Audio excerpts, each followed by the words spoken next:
और दिल्ली राष्ट्रीय राजधानी क्षेत्र में प्रदूषण कम होने का नाम नहीं ले रहा।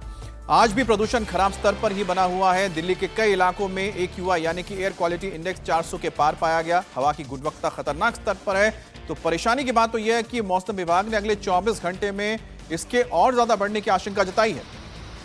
हालांकि दिल्ली सरकार पोल्यूशन को कंट्रोल करने की पूरी कोशिश कर रही है। दिल्ली में सिर्फ BS6 स्टैंडर्ड वाली गाड़ियों को ही एंट्री दी जा रही है और नो PUC नो फ्यूल नियम भी लागू है। उसके बावजूद भी पोल्यूशन कम होने का नाम नहीं ले रहा है। NCR में रहने वाले लोगों के लिए डॉक्टर्स ये दावा कर रहे हैं कि बढ़ते प्रदूषण के कारण दिल्ली वालों की उम्र कम हो सकती है। NCR में रहने वाले लोगों को पेट और लंग्स के संबंधित कई बीमारियां हो सकती है।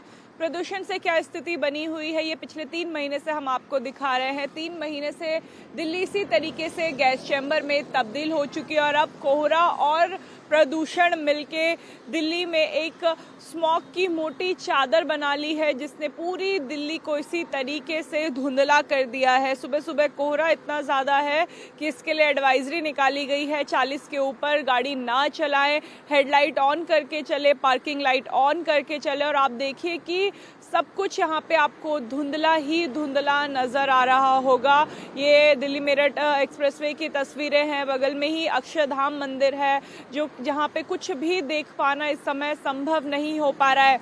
दिल्ली के पालम और IGI एयरपोर्ट में आज विजिबिलिटी सुबह 0 दर्ज की गई। मौसम विभाग के मुताबिक दिल्ली में आने वाले समय तक इसी तरीके से कोहरा छाया रहेगा, जिसका सीधा सीधा असर हवाई और रेल यात्रा पर भी पड़ा है। आज दिल्ली से उड़ान भरने वाली कई फ्लाइट्स को सुबह सुबह कैंसिल किया गया, क्योंकि दिल्ली के अलावा नॉर्थ इंडिया के कई जो जगह है वहां पर एयरपोर्ट पे विजिबिलिटी 0 रही। भटिंडा के एयरपोर्ट में विजिबिलिटी 0 रही, अहमदाबाद में विजिबिलिटी 0 रही, राजस्थान के एयरपोर्ट पर विजिबिलिटी 0 रही, जिसके कारण कई फ्लाइट सुबह सुबह देरी से उड़ान भर रही हैं।